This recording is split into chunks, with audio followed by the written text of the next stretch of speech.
KNWA News at 10 in HD. It's been said, love may be blind, but marriage is a real eye-opener. Very true.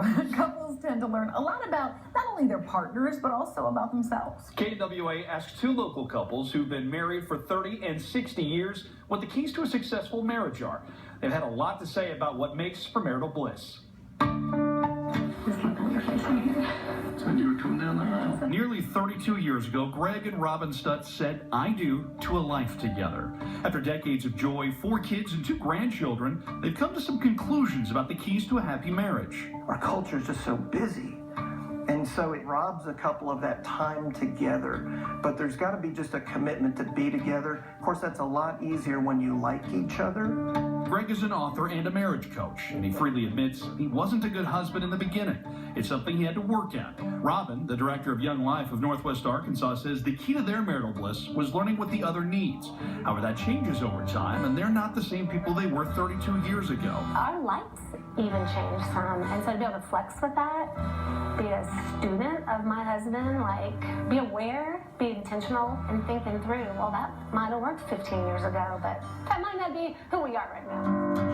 While 3 decades of marriage is noteworthy, meet the Smiths, who walked down the aisle together 60 years ago after a friend introduced them in college. Wes recalls the moment he first met Martha vividly. I was smitten right there. I said, well, there's possibilities. And I was short, too. Yeah, well, yeah. Wes and Martha have also come to some realizations about what makes their marriage work. We don't go to bed mad at each other, and we don't let things fester. We're able to just sit down and talk it out. Martha says their common interests also played a role in their happiness, as well as why she knew he was the one. We like to do the same things. We like to go to the movie, and we like to go to ball games, and it just was a lot of fun. The Stutz admit the close relationship they enjoyed today took some effort. It wasn't natural.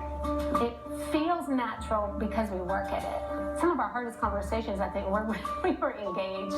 Greg is a firm believer that romance is possible no matter what. When somebody says, I'm not romantic, I just don't buy that.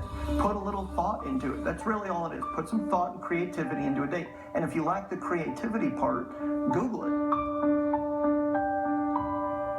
That's a solid tip right there, too. There's another key both couples had in common. They say their shared religious faith plays an important role, giving them strength in the bad times and the presence of mind to enjoy the good times. The Stutz wrote a book about marriage and even came up with a 30-day challenge for couples to take to strengthen their bond.